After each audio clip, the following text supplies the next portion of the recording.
Hay personas que saben exactamente dónde les duele, pero no saben cómo decirlo. Personas que reconocen que algo les incomoda, que algo las agota, que algo las sobrepasa, pero aún así sonríen, asienten y siguen adelante como si nada. No porque no lo vean, sino porque aprendieron muy temprano que expresar un límite tenía un costo emocional demasiado alto. Este vídeo es para quienes crecieron complaciendo, para quienes entendieron que ser aceptados significaba adaptarse, ceder, callar, aguantar. Cuando hablamos de poner límites, solemos imaginar una escena clara. Alguien dice hasta aquí con firmeza, sin titubeos, sin culpa. Pero esa imagen rara vez coincide con la experiencia interna de quien ha vivido gran parte de su vida priorizando las necesidades ajenas. Para estas personas, poner un límite no se siente como un acto sano, sino como una amenaza. Una amenaza al vínculo, a la armonía, al cariño recibido. El cuerpo reacciona antes que la razón. Aparece el nudo en la garganta, la ansiedad, la necesidad urgente de justificar, de explicar demasiado, de suavizar lo que se quiere decir. Muchas veces, la dificultad para poner límites no nace en la adultez, sino mucho antes. Nace en entornos donde el amor estaba condicionado, donde el afecto se retiraba ante el desacuerdo, donde expresar una necesidad era visto como egoísmo o ingratitud. Crecer complaciendo no fue una elección consciente, fue una adaptación emocional. Una forma inteligente de sobrevivir afectivamente. El problema es que aquello que alguna vez protegió, con el tiempo empieza a desgastar. Hay una confusión profunda que acompaña a quienes crecieron así. Creer que poner límites es herir, que decir no es rechazar, que priorizarse es abandonar al otro. No es una idea que se piense de forma racional, es algo que se siente en el cuerpo. Por eso, aunque se entienda intelectualmente que los límites son necesarios, algo interno se resiste. Como si cada límite activara un recuerdo antiguo donde decir lo que uno necesitaba terminaba en soledad, reproche o distancia emocional. En las relaciones adultas, este patrón se manifiesta de formas sutiles pero constantes. Personas que siempre están disponibles, que escuchan, que sostienen, que ayudan, pero que no saben pedir lo mismo a cambio. Que se adaptan al ritmo del otro, que minimizan su cansancio, que dicen, no pasa nada, cuando sí pasa. Y con el tiempo, esa acumulación silenciosa se convierte en resentimiento, en agotamiento emocional, en una sensación de vacío difícil de explicar. Este vídeo no busca enseñar frases para poner límites ni estrategias rápidas para ser más firme. Eso sería superficial. Lo que buscamos aquí es entender la raíz emocional de esta dificultad. Comprender por qué, para algunas personas, poner límites no es un simple acto de comunicación, sino un desafío interno profundo que toca heridas antiguas. Porque solo desde esa comprensión es posible empezar a relacionarse de otra manera consigo mismo y con los demás. Hablar de límites es hablar de identidad. ¿De quién aprendiste que tenías que ser para merecer amor? ¿De cuánto de ti quedó relegado para no incomodar? ¿De cuántas veces te elegiste último para no perder a nadie? Y también de la tristeza que aparece cuando te das cuenta de que nadie te pidió explícitamente que te anularas, pero aún así lo hiciste porque parecía la única forma de sentirte seguro. A lo largo de este guión iremos desentrañando este patrón con calma, sin juzgarlo. Porque complacer no te hace débil, te hace humano. Fue una respuesta emocional a un contexto específico. Pero hoy, quizá, ya no te sirve. Y reconocer eso no implica culpa, implica madurez emocional. Si alguna vez sentiste que poner límites te hace sentir mala persona, frío, distante o egoísta, este espacio es para ti. Aquí no vamos a empujarte a cambiar, vamos a acompañarte a entender. Porque a veces, el primer límite no se pone hacia afuera, sino hacia adentro, dejar de exigirte ser quien ya no quieres ser para seguir perteneciendo. Parte 1. La dificultad de poner límites cuando creciste complaciendo no aparece de la nada. No es un rasgo de personalidad ni una falta de carácter. Es una historia emocional que se fue escribiendo lentamente, a base de pequeñas experiencias repetidas. Experiencias donde aprendiste que adaptarte era más seguro que expresarte, que ceder era más conveniente que confrontar, que agradar era una forma de proteger el vínculo. En muchos casos, la infancia estuvo marcada por un entorno donde las emociones no eran bienvenidas si generaban incomodidad. Tal vez no había espacio para el enojo, para la tristeza, para el desacuerdo. Quizá cuando intentabas expresar algo que te dolía, recibías indiferencia, minimización o una respuesta que te hacía sentir exagerado. Con el tiempo, el mensaje se volvió claro, aunque nunca se dijera en voz alta: si quieres amor, no molestes. Si quieres cercanía, adáptate. Ese aprendizaje no se guarda como un recuerdo concreto, se integra como una forma de estar en el mundo. Por eso, en la adultez, cuando alguien te pide algo que no quieres hacer, no solo evalúas la petición. Evalúas inconscientemente el riesgo emocional de decir que no. Tu sistema interno se activa como si estuvieras a punto de perder algo importante. No es dramatismo, es memoria emocional.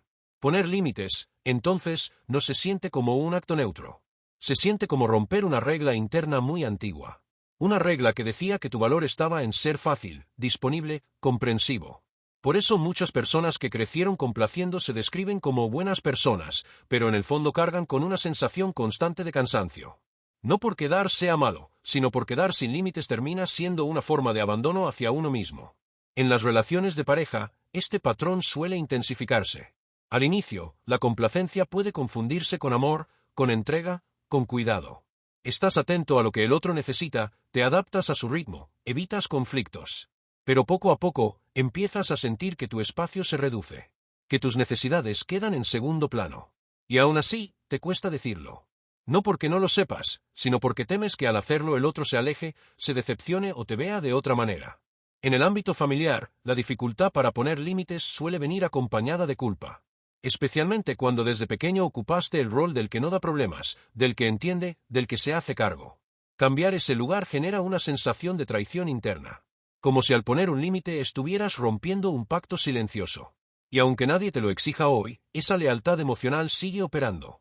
Lo más doloroso de este patrón no es solo el agotamiento, sino la desconexión interna que produce. Cuando pasas mucho tiempo priorizando afuera, dejas de escuchar adentro. Te cuesta identificar qué quieres, qué necesitas, qué te molesta. Y sin darte cuenta, empiezas a vivir desde una versión de ti que aprendió a sobrevivir, pero no necesariamente a sentirse pleno. Reconocer que creciste complaciendo no es señalar culpables. Es entender el contexto emocional que te formó. Es darte permiso para mirar tu dificultad con límites no como un defecto, sino como una adaptación que tuvo sentido en su momento. Pero que hoy, quizá, necesita ser revisada con honestidad y compasión. Porque poner límites no es volverte a alguien duro o distante. Es empezar a incluirte en la ecuación. Y para quien nunca se sintió incluido emocionalmente, ese es un aprendizaje profundo, lento y a veces incómodo. Pero también es el inicio de una relación más honesta contigo mismo. Parte 2. Cuando una persona crece complaciendo, no solo aprende a decir que sí cuando quiere decir que no. Aprende algo más profundo y silencioso, aprende a desconfiar de su propia incomodidad. Aprende que sentir molestia, cansancio o necesidad es algo que debe ser rápidamente neutralizado, ocultado o transformado en comprensión hacia el otro. Por eso, muchas veces, antes incluso de pensar en poner un límite, aparece una voz interna que dice, no es para tanto, seguro estoy exagerando, mejor no armar problema. Esa voz no nace de la nada. Es la internalización de un entorno donde tus emociones no eran sostenidas del todo. Quizá nadie te enseñó explícitamente a invalidarte, pero aprendiste que cuando estabas bien, todo fluía, y cuando expresabas algo incómodo, el ambiente se tensaba. Entonces tu sistema emocional hizo lo que mejor sabía hacer, adaptarse. Aprendiste a leer el estado de ánimo ajeno, a anticiparte, a regularte para que el otro no se desbordara. Y así, poco a poco, fuiste perdiendo contacto con la legitimidad de tu propio malestar. Por eso, poner límites no solo genera miedo al rechazo, también genera confusión interna. Hay personas que no saben si realmente quieren poner un límite o si simplemente están siendo egoístas. Dudaron tantas veces de sí mismas que ya no confían en su percepción. Esta duda constante desgasta profundamente, porque te obliga a negociar contigo antes incluso de hablar con el otro. Y casi siempre, en esa negociación interna, tú pierdes. En las relaciones adultas, este patrón se manifiesta en dinámicas desiguales que no siempre son evidentes desde afuera. Tal vez eres quien siempre escucha, quien comprende, quien está disponible. Y aunque el otro no sea explícitamente abusivo, se acostumbra a que tú te adaptes. No porque sea una mala persona, sino porque tú no marcas el límite. Y aquí aparece una verdad incómoda. Muchas personas no cruzan límites con mala intención, los cruzan porque nadie se los mostró. Pero para quien creció complaciendo, marcar un límite se siente casi violento. No hacia el otro, sino hacia uno mismo. Es como romper una identidad construida durante años. Dejar de ser el bueno, la que entiende, el que no pide nada. Y eso genera una sensación de vacío. Si ya no soy quien complace, ¿quién soy? ¿Qué lugar ocupo en los vínculos? Esta pregunta suele generar mucha ansiedad, porque toca directamente el miedo a no ser suficiente tal como eres. En el fondo, la dificultad no es decir no. La dificultad es tolerar lo que aparece después de decirlo. La culpa, la duda, el miedo a haber hecho daño. Para alguien con una base emocional segura, esas emociones pueden aparecer y luego pasar. Pero para quien creció asociando el amor con la adaptación, esas emociones se sienten como una alarma interna. Como si algo muy importante estuviera en riesgo. Por eso, muchas personas retroceden después de intentar poner un límite. Se disculpan de más, explican en exceso, suavizan su postura hasta que el límite pierde fuerza. No porque no quieran cuidarse, sino porque el sistema interno busca restaurar la sensación de seguridad conocida, la de agradar. Es un mecanismo automático, no una falta de compromiso con uno mismo. También aparece otro fenómeno frecuente, el resentimiento silencioso. Como no te permites decir lo que te molesta en el momento, lo guardas. Y lo que se guarda no desaparece, se acumula. Se transforma en distancia emocional, en cansancio, en irritabilidad. Y muchas veces termina explotando de formas que no te representan, un comentario duro, una retirada brusca, una decisión tomada desde el hartazgo. Luego aparece la culpa, y el ciclo vuelve a empezar. Entender esto es clave para empezar a cambiar. No se trata de forzarte a poner límites como sea. Se trata de reconocer que tu dificultad tiene sentido. Que no es una falla personal, sino una historia emocional. Y que esa historia merece ser revisada con respeto, no con exigencia. Porque poner límites no es solo una acción externa, es un proceso interno de reeducación emocional. Es aprender, poco a poco, que puedes expresar una necesidad y seguir siendo querido. Que puedes incomodar y no ser abandonado. Que tu valor no depende de cuán fácil seas para los demás. Este aprendizaje no ocurre de un día para otro. A veces empiezas simplemente escuchándote sin corregirte. Dándote permiso para sentir molestia sin justificarla de inmediato. Reconociendo que lo que sientes tiene una razón, aunque todavía no sepas cómo expresarlo. Ese es un primer límite interno, dejar de invalidarte. Y quizás ese sea el paso más difícil para quien creció complaciendo. Porque durante mucho tiempo, sobrevivir significó no escucharse demasiado. Pero vivir plenamente empieza cuando te atreves, poco a poco, a hacerlo. Parte 3. Uno de los aspectos más complejos de haber crecido complaciendo es que el miedo no está dirigido solo hacia los demás, sino también hacia uno mismo. Existe un temor profundo a lo que podría pasar si te permites ser honesto con lo que sientes. No solo temes que el otro se enoje, se aleje o se decepcione, temes convertirte en alguien que no reconoces. Alguien difícil, egoísta, frío. Estas etiquetas no surgen porque realmente lo seas, sino porque durante mucho tiempo aprendiste que cualquier gesto de autoafirmación tenía consecuencias negativas. Este miedo suele aparecer incluso en situaciones pequeñas. Decidir no contestar un mensaje de inmediato, pedir un espacio, expresar cansancio. Acciones simples que para otros son cotidianas, para ti implican una carga emocional intensa. No es que no sepas qué hacer, es que tu sistema interno se activa como si estuvieras rompiendo una regla fundamental, no incomodar, no pedir, no fallar. Por eso, muchas veces, el cuerpo reacciona con ansiedad antes de que puedas razonar la situación. Cuando una persona vive así durante años, desarrolla una relación ambigua con el conflicto. Por un lado, lo evita a toda costa. Por otro, lo vive internamente de forma constante. Porque callar no elimina el conflicto, solo lo desplaza hacia adentro. Y ese conflicto interno se manifiesta como tensión, cansancio crónico, sensación de estar siempre, un poco de más, o, un poco de menos en los vínculos. Nunca del todo cómodo, nunca del todo presente. En relaciones cercanas, este patrón genera dinámicas silenciosas pero muy profundas. Tal vez eliges parejas o amistades con personalidades más dominantes, no porque te guste la desigualdad, sino porque es un terreno conocido. Alguien que decide, que ocupa espacio, que marca el ritmo. Tú te adaptas, como aprendiste. Al inicio, esto puede sentirse seguro, no tienes que confrontar, no tienes que pedir.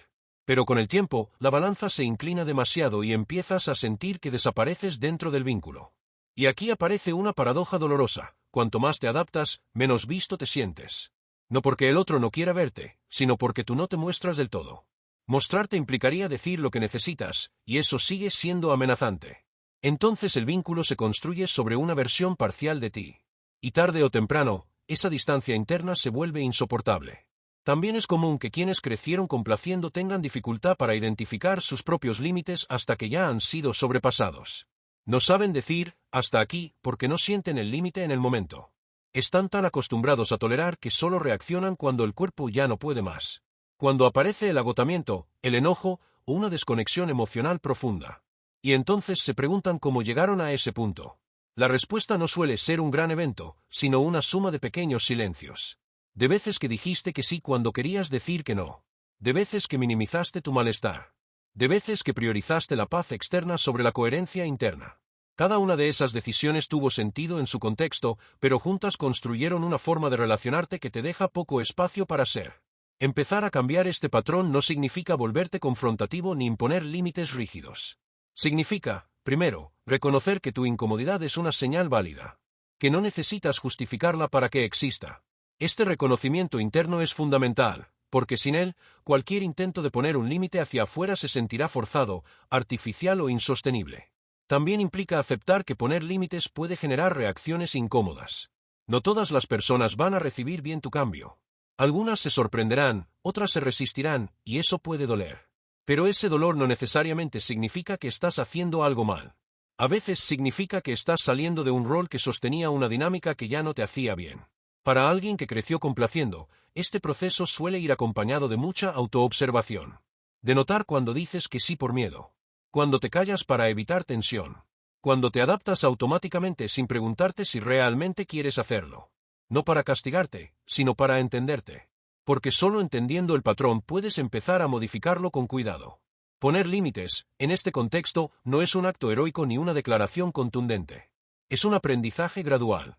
A veces empieza con un límite interno, como permitirte sentir enojo sin corregirte. O reconocer cansancio sin obligarte a seguir. Son gestos pequeños, casi invisibles, pero profundamente transformadores.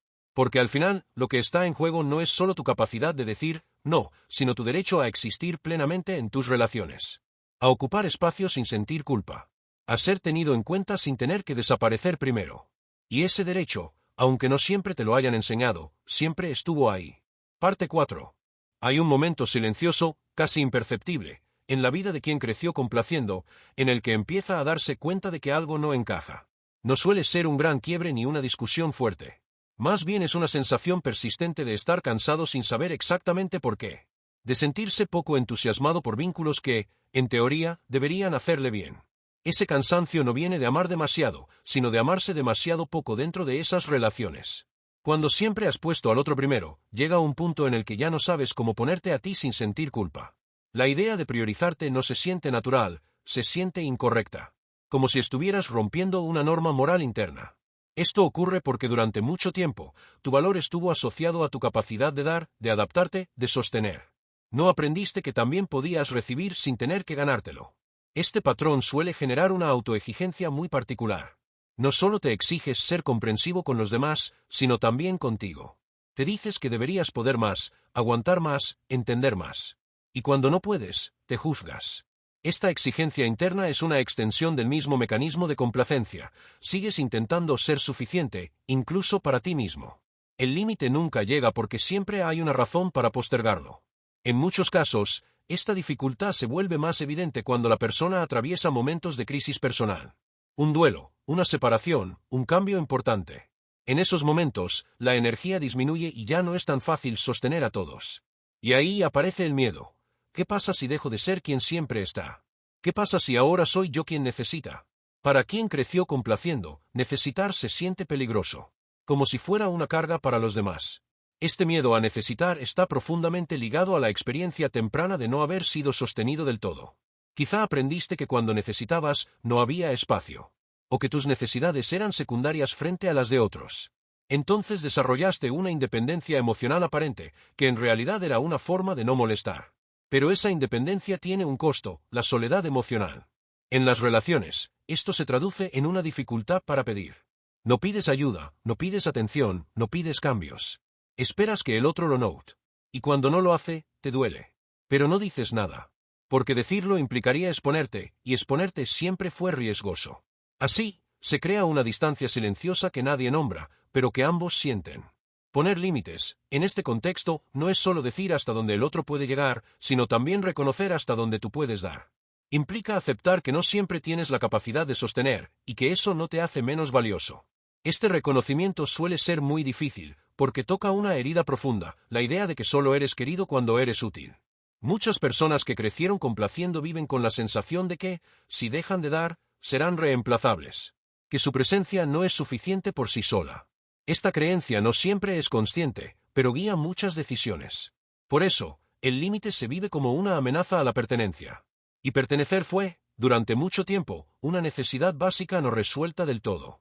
El proceso de empezar a poner límites reales suele comenzar cuando te permites cuestionar esta creencia. No desde la rebeldía, sino desde la honestidad. Preguntarte, aunque incomode, ¿quién soy para los demás cuando no estoy dando? ¿Qué queda de mí cuando no estoy sosteniendo? Estas preguntas pueden generar vértigo, pero también abren la puerta a una identidad más completa. Es importante entender que este proceso no es lineal. Habrá momentos en los que logres poner un límite y te sientas fuerte, y otros en los que retrocedas y vuelvas a callar. Eso no significa que hayas fallado. Significa que estás aprendiendo algo que no te enseñaron. Estás reescribiendo una forma de vincularte que se construyó durante años. Y en ese aprendizaje, la compasión contigo mismo es fundamental. Porque no estás dejando de ser quien eres, estás ampliando tu lugar en el mundo. Estás incluyendo una parte tuya que durante mucho tiempo quedó en silencio. Esa parte que también necesita ser escuchada, cuidada y respetada. Parte 5. Hay una herida silenciosa que atraviesa a muchas personas que crecieron complaciendo, la sensación de no ser realmente conocidas. De que los demás conocen una versión amable, disponible, comprensiva, pero no necesariamente auténtica. Esta herida no siempre duele de forma evidente, pero se manifiesta como una insatisfacción constante en los vínculos, una especie de vacío que aparece incluso cuando todo parece estar bien. Cuando pasas años priorizando lo que el otro espera, aprendes a mostrar solo aquello que es aceptable. No porque quieras engañar, sino porque mostrarte por completo nunca se sintió seguro. Así, sin darte cuenta, te conviertes en alguien fácil de querer, pero difícil de conocer. Y esa distancia entre lo que muestras y lo que sientes termina pesando. Poner límites amenaza directamente esa imagen construida. Porque un límite muestra una necesidad, un deseo propio, una diferencia. Y la diferencia, para quien creció complaciendo, siempre estuvo asociada al riesgo de perder el vínculo. Por eso, muchas veces, prefieres seguir siendo quien no incomoda, aunque eso implique traicionarte un poco más cada día. Este patrón se refuerza cuando recibes reconocimiento por tu capacidad de dar. Comentarios como eres tan buena persona, siempre estás para todos, ¿qué haríamos sin ti? Pueden sentirse agradables, pero también atrapantes. Porque validan un rol que te exige seguir siendo así. Y salir de ese rol implica decepcionar expectativas, algo que aprendiste a evitar desde temprano. En las relaciones más íntimas, este conflicto se vuelve aún más intenso. Tal vez hay momentos en los que quieres hablar, expresar algo que te duele, pero eliges el silencio porque no quieres arruinar el momento. Te convences de que no es tan importante. Pero ese silencio no desaparece, se acumula. Y con el tiempo, la relación empieza a sentirse desigual, aunque nadie lo diga en voz alta. Muchas personas que crecieron complaciendo desarrollan una gran sensibilidad hacia las emociones ajenas, pero muy poca hacia las propias. Saben leer gestos, tonos, cambios de ánimo, pero no saben identificar cuando están cruzando un límite interno. Esta desconexión no es falta de autoconocimiento, es el resultado de años de priorizar afuera sobre adentro. El primer paso para empezar a poner límites no siempre es externo. A veces es interno y silencioso. Es darte permiso para sentir sin corregirte. Para reconocer que algo te molesta sin inmediatamente justificar al otro. Este gesto interno puede parecer pequeño, pero es profundamente disruptivo para el patrón de complacencia. Porque rompe la idea de que tus emociones son secundarias. También implica aceptar que poner límites no garantiza que el otro reaccione como esperas. Puede que algunos vínculos se tensen, que ciertas personas se alejen. Y eso duele. Pero también revela algo importante, que relaciones estaban sostenidas por tu adaptación constante y cuáles pueden sostener una versión más completa de ti. Para quien creció complaciendo, este proceso suele ir acompañado de una tristeza profunda. No solo por lo que se pierde, sino por lo que nunca se tuvo, la experiencia de ser aceptado sin tener que ajustarse. Permitir que esa tristeza exista es parte del proceso. No es debilidad, es duelo. Con el tiempo, cuando empiezas a poner límites desde un lugar más consciente, algo cambia en tu relación contigo. Empiezas a confiar un poco más en tu percepción. A sentir que tu malestar tiene sentido. A entender que cuidar de ti no es un acto egoísta, sino una forma de honestidad. Porque los límites no son muros, son puentes. Puentes hacia relaciones más reales, donde no tienes que desaparecer para que el otro se quede. Y aunque el camino para llegar ahí sea lento y a veces doloroso, también es profundamente liberador. Llegar hasta aquí no significa que ya sepas poner límites sin miedo, sin culpa o sin temblor interno. Llegar hasta aquí significa algo mucho más profundo, que ya no te miras con los mismos ojos. Que ahora entiendes que tu dificultad no fue debilidad, sino una forma de protegerte cuando no había otras opciones emocionales disponibles. Y ese entendimiento cambia todo, aunque por fuera todavía no se note. Porque crecer complaciendo no fue una decisión consciente. Fue una respuesta. Una manera silenciosa de adaptarte a un mundo donde ser tú del todo parecía arriesgado. donde aprendiste que el amor se cuidaba más callando que hablando, más cediendo que expresando. Y durante mucho tiempo, eso funcionó. Te permitió pertenecer, mantener vínculos, evitar pérdidas. Pero el costo fue alto, fuiste dejando partes de ti en el camino sin darte cuenta. Poner límites hoy no es solo un acto hacia los demás. Es un acto de reparación interna. Es decirle a esa parte tuya que aprendió a esconderse que ya no está sola, que ahora hay un adulto dentro que puede sostener lo que venga después del no. Aunque tiemble, aunque duela, aunque no siempre salga perfecto, quizá todavía sientas culpa cuando te eliges. Quizá todavía te preguntes si estás siendo injusto, exagerado o frío. Eso no significa que estés retrocediendo. Significa que estás tocando capas muy antiguas de tu historia emocional. Capas que no se desarman con fuerza, sino con paciencia. Con repetición. Con actos pequeños, coherentes, sostenidos. A lo mejor algunos vínculos no sobrevivieron a tus primeros límites. Y eso duele más de lo que se dice. Porque no solo pierdes personas, pierdes versiones de ti que existían en esos vínculos. Y ese duelo es real. Pero también es verdad que lo que se va cuando empiezas a ponerte en el centro, muchas veces solo estaba sostenido por tu sacrificio silencioso. Con el tiempo, algo empieza a acomodarse. No de forma espectacular, sino sutil. Empiezas a respirar un poco mejor en tus relaciones. A sentir menos tensión en el cuerpo. A reconocer antes cuando algo no te hace bien. A no traicionarte tan rápido. Y aunque el miedo no desaparece del todo, deja de ser quien toma todas las decisiones.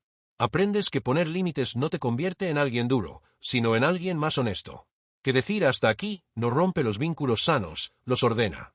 Que quien puede quererte solo cuando te adaptas, no te estaba queriendo completo.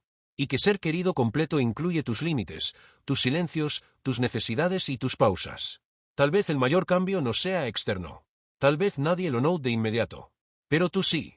Notas que ya no te abandonas tan fácilmente. Que empiezas a escucharte sin corregirte enseguida. Que te permites incomodar un poco sin sentir que todo se va a derrumbar. Y eso es enorme, aunque parezca pequeño. Este camino no se trata de volverte a alguien que pone límites perfectos.